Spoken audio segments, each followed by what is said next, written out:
Welcome, in front of me I have Microsoft Surface Laptop Go, and today I'll show you how you can change function of your power key and how to fix very common problem with switching on this device. So we have to go for the search pool and type control panel.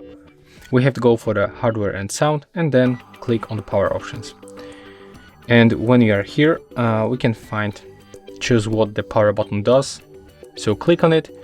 And as you can see right now, when we are on the battery or when we are plugged in, we can simply change what we want to what we can do with this power key. So currently it's set up on the sleep, but for sure, let's change it to do nothing or just shut down.